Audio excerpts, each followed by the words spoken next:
Hello everyone, welcome back to online study on. आज हम इस वीडियो में लेकर आए हैं बिहार आर्थिक सर्वेक्षण से संबंधित एमसीक्यू। लेकिन मैं सबसे पहले रिकमेंड करूंगा कि आप हमारी उस वीडियो को देखिए जिसमें मैंने बिहार आर्थिक सर्वेक्षण 21-22 के बारे में सारी चीज़ों को अच्छे तरीके से एक्सप्लेन करके थ्योरी के साथ आपको बताया। तो अगर आप उस वीडियो को देख लेंगे उसके बाद इस एमसीक्यू को देखिएगा तो ज़्यादा बेटर अच्छे तरीके से समझ में आएगा और आपको याद भी अच्छे तरीके से हो जाएगा।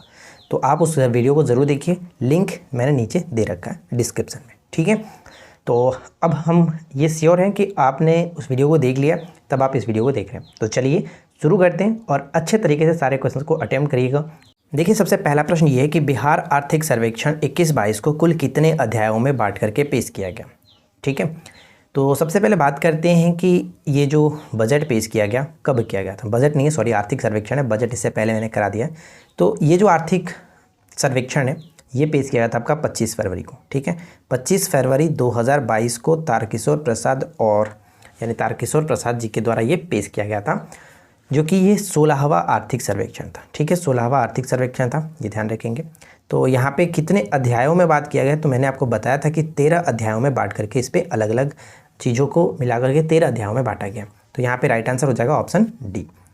क्वेश्चन नंबर सेकेंड है कि वित्तीय वर्ष 2021 में बिहार का सकल घरेलू उत्पाद में कितना प्रतिशत वृद्धि हुआ। सकल घरेलू उत्पाद में कितना वृद्धि हुआ, तो यहाँ पे राइट आंसर हो जाएगा ऑप्शन बी, 2.5% की वृद्धि हुई है, ठीक है।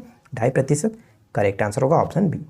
क्वेश्चन नंबर थर्ड देखिए, बिहार आर्थिक सर्वेक्षण 21-22 के अनुसार स्थिर मूल्य पर बिहार का सकल राज्य घरेलू उत्पाद, यहाँ पे ध्यान देना, स्थिर मूल्य पर दो चीज़ होता है हमेशा, एक स्थिर मूल्य और एक आपका वर्तमान मूल्य। स्थिर मूल्य 2011-12 पे डिपेंड होता है और स्थिर मूल्य वर्तमान जो मूल्य होता है वो प्रेजेंट का जो चल रहा है उस पर।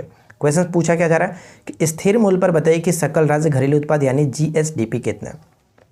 तो हमने इसके बारे में बात किया था कि जो सकल राज्य घरेलू उत्पाद है दो भागों में है। तो इसमें आपका वर्तमान मूल्य पर होता है कितना, वर्तमान मूल्य पर 618-630, लेकिन स्थिर मूल्य की हम बात करते हैं तो स्थिर मूल्य पर हो जाता है 419-880, ये हमने देखा था। तो यहाँ पे करेक्ट आंसर हो जाएगा ऑप्शन बी। अगर यही पूछा जाता है कि वर्तमान मूल्य पर, तब वहाँ पे हम ऑप्शन ए को टिक करते 618-630। तो इस चीज़ को ध्यान रखेंगे, ऑप्शन बी हो जाएगा करेक्ट आंसर।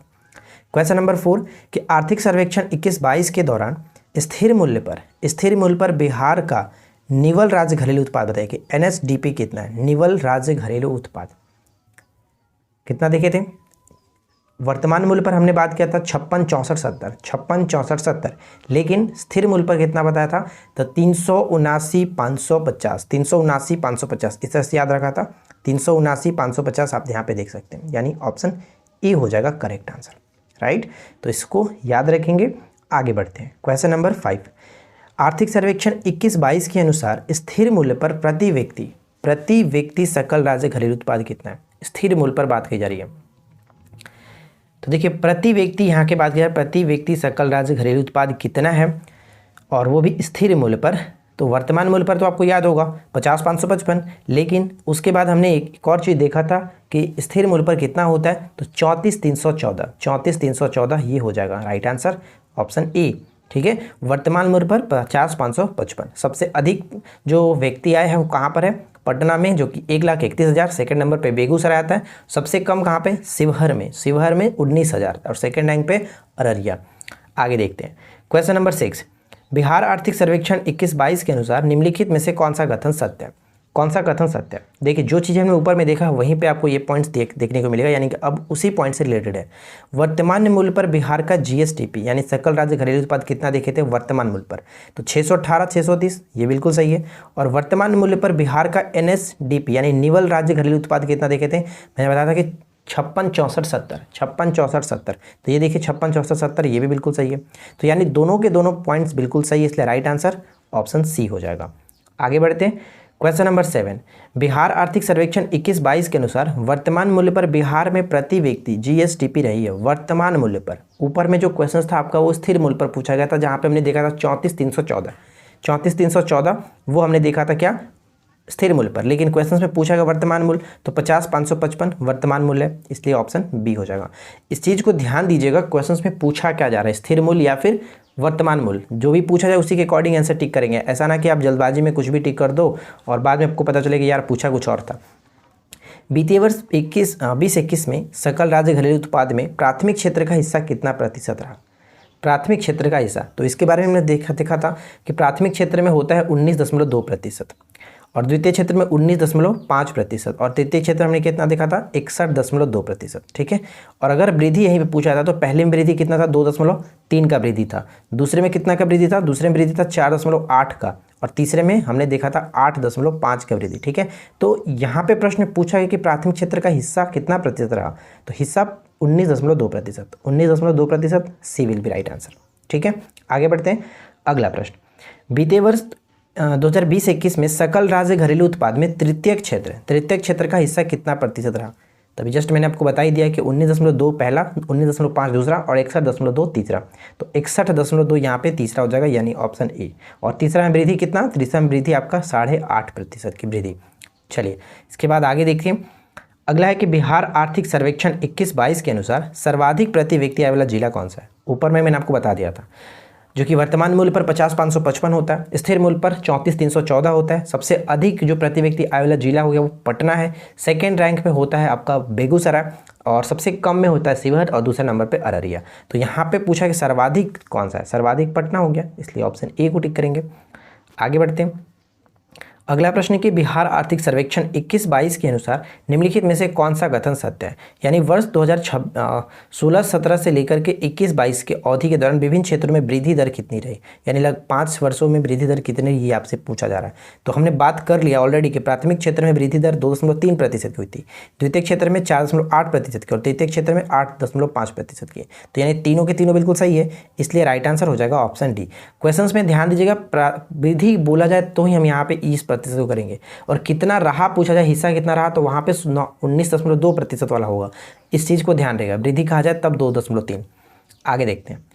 अगला है कि बिहार आर्थिक सर्वेक्षण 21-22 के अनुसार न्यूनतम प्रति व्यक्ति आय वाला जिला कौन सा है? न्यूनतम प्रति व्यक्ति आय वाला बता दिए ऑलरेडी, तो अगर आपने ऑप्शन सी को टिक किया तो बिल्कुल सही जवाब है शिवहर, ऑप्शन सी करेक्ट होगा। अगला क्या है, नेक्स्ट वन है कि बिहार आर्थिक सर्वेक्षण 21-22 के अनुसार वित्तीय वर्ष 20-21 में बिहार का राजस्व घाटा कितना रहा? तो मैंने आपको घाटा के बारे में बताया था, बिहार का राजकोषीय प्रदर्शन 20-21 में तीनों चीज़ों के बारे में बताया था। राजस्व घाटा कितना रहा, राजकोषीय घाटा कितना रहा, प्राथमिक घाटा कितना रहा, तो तीनों मैंने आपको बताया था। तो चलिए हम यहाँ पे देखते हैं कितना है। पहला क्या पूछा जा रहा क्वेश्चन, राजस्व घाटा। मैंने भी आपको राजस्व घाटा ही पहले बताया था 11,300 समथिंग, 11,325। तो देखिए यहाँ पे, हाँ 11,325 यहाँ पे मिल रहा है, इसलिए राइट आंसर हो जाएगा 11,325। उसके बाद हमने एक और चीज़ देखा था जो कि कितना था, राजकोषीय घाटा। राजकोषीय घाटा 29 से स्टार्ट होता था, 29,827, हाँ 29,827, ये आपका हो जाएगा राजकोषीय घाटा। और तीसरा था प्राथमिक घाटा जो कि 17 से स्टार्ट होता, 17 दूनी 34 और हमने 3 देखा था, इस तरह से याद किया था, 17 दूनी 34 और 3। तो ये आपका क्या है 11,325, ये राजस्व घाटा है, राजस्व घाटा। और ये जो हमने भी देखा ये राजकोषीय घाटा है और ये क्या है, तो ये आपका प्राथमिक घाटा है। तो चलिए आगे देखते हैं क्या क्वेश्चन है। आगे प्रश्न ये हो जाता है कि बिहार आर्थिक सर्वेक्षण 21-22 के अनुसार वित्तीय वर्ष 20-21 में राजकोषीय घाटा बताइए। ऊपर में देखा 11,325 राजस्व घाटा हो गया, तो अब ये तो आपका छट जाएगा 325, 11,325 याद हो गया, तो ये तो आपका छट गया क्योंकि ये आपका राजस्व घाटा है। इसमें हमने देखा था 29,827, तो ये हो गया आपका राजकोषीय घाटा, इसलिए option C will be correct answer. ठीक है, तो अगर 1-2 याद भी रहेगा तो आप उसको ऑप्शन से छाट करके अलग कर सकते हो कि नहीं ये मैंने डाटा देखा ही नहीं था कहीं, ये तो है ही नहीं। ठीक है, इस तरह से अनुसार वित्तीय वर्ष 21 में बिहार का प्राथमिक घाटा कितना रहा? तो प्राथमिक घाटा भी क्या देखे थे, पहला तो हो गया 11,325 राजस्व घाटा, 29,827 हो गया आपका राजकोषीय घाटा, और तीसरा हमने देखा था क्या 17 दूना 34 और 1 3 इसमें जोड़ना है, 17 दूना 34 और 1 3 यहाँ पे आपका हो जाएगा प्राथमिक घाटा। तो ये हो गया आपका ऑप्शन सी। ठीक है, आगे देखते हैं। नेक्स्ट वन क्या है कि पिछले 5 वर्षों में पशुधन और मत्स्य पालन क्षेत्र में क्रमशः कितना वृद्धि दर्ज की गई?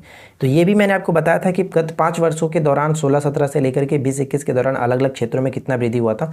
तो कृषि एवं सहवर्ती जो क्षेत्र था उसमें वृद्धि हमने कितना देखा था 2.1% की।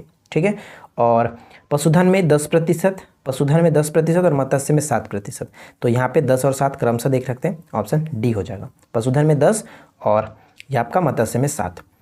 उसके बाद अगला है कि आर्थिक सर्वेक्षण 20-21 के अनुसार बिहार सरकार द्वारा राज्य के कितने जिलों में जैविक पट्टी विकसित की जा रही है?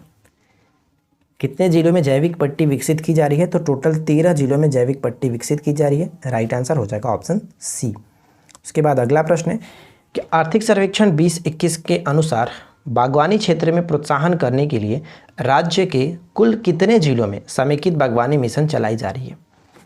समेकित बागवानी मिशन चलाई जा रही है। तो इसमें भी हमने 3 चीज़ देखा था, जैसे कि जैविक पट्टी 13 जिलों के साथ और समेकित बागवानी मिशन कितना 23 जिलों में, ठीक है। और एक और था, हमने क्या देखा था, मुख्यमंत्री बागवानी विकास योजना का कार्यान्वयन जो है वो 15 जिलों में किया जा रहा है, तो उसको भी याद रखिएगा। तो यहाँ पे फिलहाल 23 जिला करेक्ट है। उसके बाद अगला है कि बिहार में डिजिटल कृषि सेवाएं देने के लिए बिहार सरकार यानी बिहार कृषि विभाग ने कौन सा मोबाइल ऐप को लॉन्च किया? तो इस मोबाइल एप्लीकेशन का नाम क्या था? ये आपका विहान ऐप, ठीक है। सुविधा जो ऐप है ये किसके द्वारा लॉन्च किया गया था? सुविधा ऐप हम कह सकते हैं ये ऊर्जा विभाग के द्वारा, सुविधा ऐप को ऊर्जा विभाग ने लॉन्च किया था। और अनमोल ऐप हमने देखा था किसके लिए था? बिहार में ही संबंधित है, जो कि गर्भवती महिला और नवजात शिशु की मॉनिटरिंग करने के लिए स्वास्थ्य मंत्रालय के द्वारा इसको लॉन्च किया गया। और चक मोबाइल ऐप जो है, चक मोबाइल ऐप को किसने लॉन्च किया था? IIT रुड़की ने लॉन्च किया चकबंदी के लिए, ठीक है, बिहार में। तो ये सारी चीज़ें आपको याद रखना है। ऑलरेडी मैंने इस वीडियो बनाया, ऐप्स और पोर्टल पे संबंधित वीडियो हमने प्रोवाइड आपको करा दिया, आप जाकर के चेकआउट कर सकते हैं। चलिए फिलहाल हम बढ़ते हैं अगले प्रश्न की तरफ। और अगला प्रश्न क्या है कि बिहार आर्थिक सर्वेक्षण 21-22 के अनुसार बिहार में बिजली की प्रति व्यक्ति खपत 20-21 में कितनी रही है? तो 20-21 में कितनी रही है? तो ये आपका हो गया है 350 किलोवाट पर घंटा, ठीक है, 350 किलोवाट घंटा ये हो गया प्रति व्यक्ति। पहले कितना था? 332। तो अगर पूछे कि कितना बढ़ गया है तो 18 किलोवाट प्रति घंटा की वृद्धि हो गई है, ये भी याद रखिएगा। चलिए इसके बाद आगे देखते हैं। अगला है कि आर्थिक सर्वेक्षण 21-22 के अनुसार बिहार का एकमात्र जिला जहां बिजली खपत पिछले 19-20 से कम हो गया है। तो ध्यान दीजिएगा, बिहार का एकमात्र ऐसा जिला है जो कि बिजली की खपत पिछले वर्ष में 19-20 में 5% यहाँ पे घटा था। और हमने क्या देखा था? पटना, ठीक है, पटना जिला, ऑप्शन ए करेक्ट है। उसके बाद अगला है कि आर्थिक सर्वेक्षण 21-22 के अनुसार बिहार में जल जीवन हरियाली के तहत कुल कितना करोड़ पौधा लगाने का लक्ष्य रखा गया था? 21-22 के अकॉर्डिंग 21-22 के अकॉर्डिंग टोटल 5 करोड़, ठीक है, क्योंकि मिशन 5 करोड़ कार्यक्रम स्टार्ट किया गया था इसी के अंतर्गत, तो 5 करोड़ यहाँ पे करेक्ट है, ऑप्शन डी करेक्ट होगा। उसके बाद अगला प्रश्न है कि आर्थिक सर्वेक्षण 21-22 के अनुसार 2020 में बिहार में औसत वर्षा कितनी हुई? बिहार में औसत वर्षा कितनी हुई? जिसमें सर्वाधिक जो वर्षा हुई किशनगंज में हुई थी, दूसरे नंबर पर सुपौल था। और सबसे कम वर्षा कहाँ पे हुई थी? सबसे कम वर्षा आपका अरवल रहा था, जो कि 769 mm के साथ 769 mm के साथ अरवल। और औसत जो रहा 1385, औसत 1385। और सबसे ज़्यादा कहाँ पे रहा? सबसे ज़्यादा किशनगंज में, कितना? 2765 mm के साथ 2765 mm। तो ये याद रखेंगे। चलिए उसके बाद आगे बढ़ते हैं। और अगला सवाल क्या है? आर्थिक सर्वेक्षण 21-22 के अनुसार 2020 में सर्वाधिक तथा न्यूनतम वर्षा क्रमशः किन जिलों में हुआ? अभी जस्ट मैंने आपको बता ही दिया, तो वही क्वेश्चन पूछा गया कि सर्वाधिक और न्यूनतम। सर्वाधिक किशनगंज हो गया और न्यूनतम में अरवल हो गया। यहाँ पे करेक्ट आंसर है ऑप्शन ए।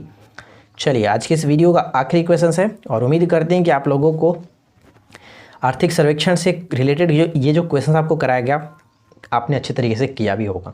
भारत से अब तक बिहार में मतलब कुल कितने कृषि कर्मण पुरस्कार जीते हैं?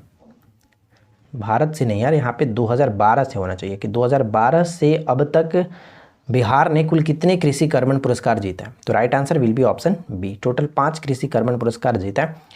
तो फाइनली फ्रेंड्स, आई होप कि आप लोगों को ये वीडियो अच्छा लगा होगा। और वीडियो कैसा लगा आप लोग नीचे कमेंट करके बताइए। जो लोग नहीं देखें आर्थिक सर्वेक्षण वाली वीडियो, तो आप जाकर के हमारी नोट्स वाली वीडियो से देख सकते हैं, या फिर नोट्स आपको PDF फॉर्मेट में डाल दिया गया था टेलीग्राम पर भी, आप वहां से जाकर के भी डाउनलोड करके पढ़ सकते हैं, राइट। तो बस आज की इस वीडियो में इतना ही। उम्मीद करते हैं कि आपको ये वीडियो अच्छा लगा होगा। वीडियो पसंद आया हो तो लाइक एंड शेयर करें। साथ ही साथ चैनल पे पहली बार है तो सब्सक्राइब करके नोटिफिकेशन बेल आइकन को ऑल पे सेट कर लीजिए। हम मिलते हैं आपके साथ इसी प्रकार के किसी और वीडियो में नेक्स्ट टॉपिक के साथ। Thanks for watching, keep learning, have a good day.